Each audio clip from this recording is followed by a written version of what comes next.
everybody. Wow, you all look so beautiful. It's so nice to see you guys again. I was here yesterday. It was amazing. I'm so happy to be here. So, on September 28th, 2017, when I woke up, it was a gorgeous fall day. Now, I am just obsessed with fall. The beautiful colors outside of my window or when I'm driving in the car. I love the clothes, the boots, the scarves, the jackets. I love the smell of the pumpkin spice lattes in my hand and how I feel when I smell it in the air. I love the crisp fall crunch of the leaves underneath my feet as I step out of my very front door. I love fall so much. So I woke up pretty excited. It was so gorgeous in Michigan. On this particular day, however, I was even more excited because I was on my way to meet somebody about a potential speaking engagement. So I was on my way to do something that I love doing more than myself, which is speaking.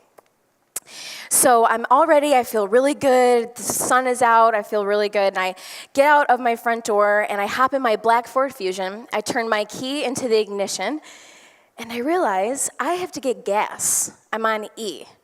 I don't know what it is, but I just despise getting gas. Does anyone feel me here? Yes, okay, so I'm not alone. I just feel like it's a complete waste of time, but it's something that we have to do. Nevertheless, I was like, not gonna let this ruin my day.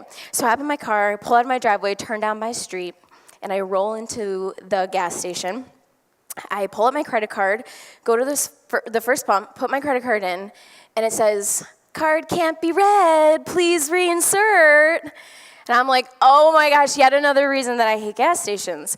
So I'm putting my card in again, and I put my card in again, and it's not working. So I'm like trying really hard to be positive and like keep my good attitude going, but now I'm kind of annoyed because I didn't prepare to get gas.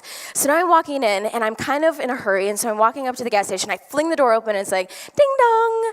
And I walk up to the lady behind the plastic shield and I pull out my credit card and I slide my card in, and as soon as our eyes met, I could tell that her eyes were watery and glossy from leftover tears. And instinctually, in that moment, I knew that I had two options. First option, I could ignore it, pretend like I didn't notice, potentially be on time to my meeting. The second thing I could do is take a risk, potentially start a very awkward conversation between two strangers and say, "How are you? Is everything all right? Are you okay?" And at that point in my career, my eyes were programmed to see suffering. They were programmed to see what other people couldn't see. And so out of my words just came, "Are you okay? Are you all right? What's going on?" And she looks down. She looks back up at me and says, "No, I'm not okay." She said, "I just received a text from my boyfriend. He fell at work, and he's being rushed to the hospital as we speak. And I'm so upset because I can't be there with him. And all I want to do is grab my kid and be there with him." And so at that point, tears were welling up in my eyes, and I paused for a moment because I absolutely could relate to her. Maybe not that situation, but I know you can too, that feeling of being stuck. That feeling whether you would rather be anywhere else but there, whether it's a job, a relationship, a life circumstance or situation where you'd rather be anywhere else. And so I immediately felt what she was feeling. And I instantly went into problem-solving mode. I said, "Okay, when do you leave?" She said 2 o'clock. It was 11:30 at the time. And I said, "Have you tried to call anybody to get your shift covered?" And she said, "Yes, nobody's answering." And I said, "Okay, so what you gotta do is distract yourself from looking at the clock, because the more you look at the clock, the longer it's gonna feel." She was like, "You're right." And I said, "Say a prayer, watch some YouTube videos, maybe call a relative to see if they can meet him at the hospital. Do whatever you can." And I said, I looked at her before I left and I said, "It's gonna be okay. I promise you it's gonna be okay. And everything will be fine." And she looked at me with just kind of like a weight lifted off, and she said, "Thank you." And I said, "Of course."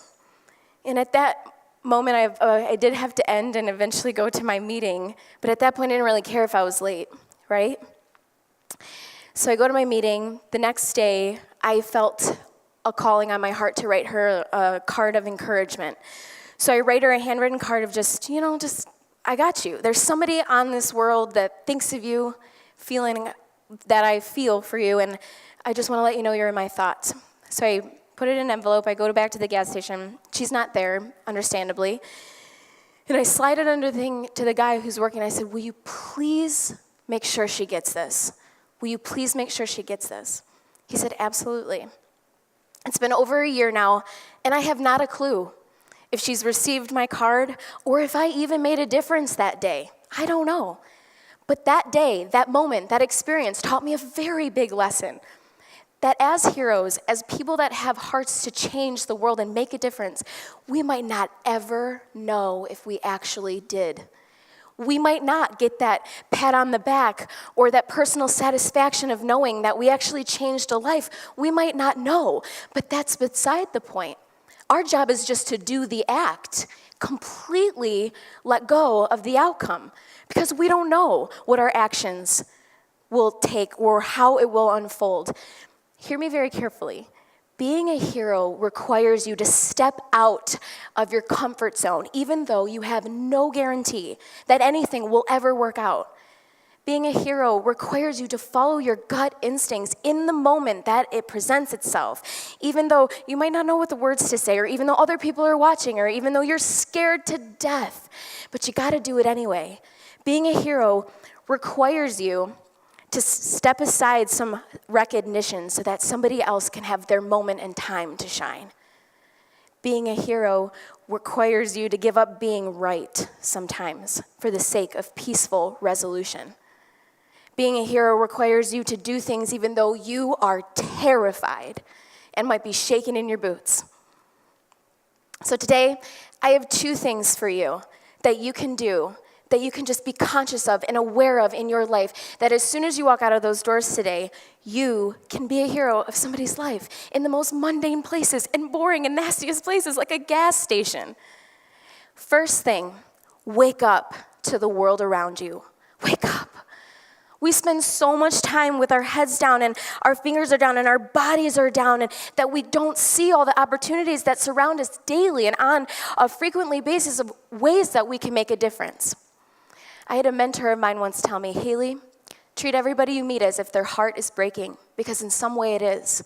I want you to look around the room right now.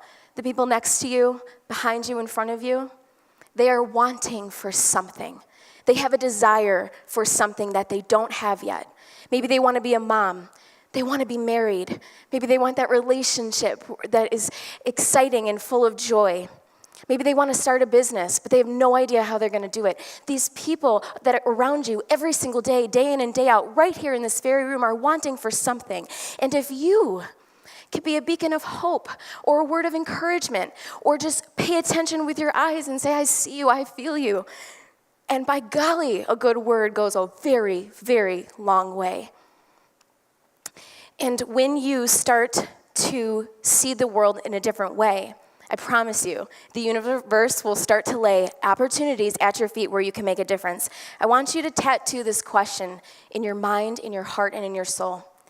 What can I do today, and how can I serve? What can I do today, and how can I serve? What can I do today? And I promise you, your brain is a very powerful tool. If you ask yourself and your brain the right questions, it will give you the right answers. And all of a sudden, you'll start to see the world in a whole new way. You'll start to see people and opportunities where you can make a difference. And once you do, once those situations come where you feel it in your gut, when you feel it in your bones, the second thing I want you to do is just do it. I'm going to steal it from Nike because it's so good. Just do it. When you feel the urge to tell somebody, I love you, and even though you might not know if they're going to say it back, just do it. When you see somebody that's being mistreated, just do it. Just stand up. Just say something. When you have an idea and you are so scared and you have no idea and you might fear that people will make fun of you, just do it. Just do the thing. When you see somebody alone maybe at a conference like this and you're like, I feel like I should go talk to him. I want to go talk to him. But you're like, but then all these other thoughts start to creep in of doubt and worry and anxiety. Just do it. Just do it. We got to think less, feel more. We got to go with our gut. We got to do the thing that is presented in front of us. A few years ago, I had the pleasure of being at a women's networking event at the University of Michigan. And I was clearly the dumbest one in the room because everybody had PhDs and doctorates, multiple. And they were accepting these prestigious awards at the end. And I'll never forget the very last lines of this guy's speech. And he's holding up his award. He's so proud. And he looks into the audience and he says, every single one of us here today, you, me, does not have an obligation to make a difference or change the world. We don't. We can, in fact, do the same thing every day. We can go to the same job, same vacations, live with our heads down in the walls of familiarity where it's comfortable and safe. We can do that. He said we don't have an obligation, but we all have opportunities every single day, and we should seize them.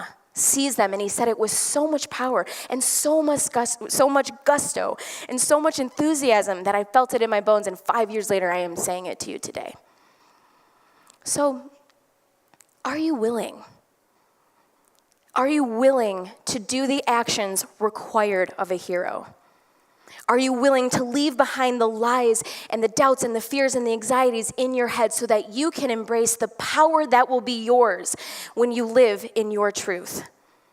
If you are, get ready, because the life you are headed for will be nothing short of miraculous. Thank you so much.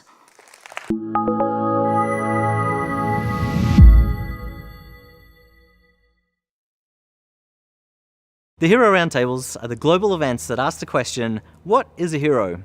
You've just seen one hero talk. To find more and join the conversation, visit our website or social media.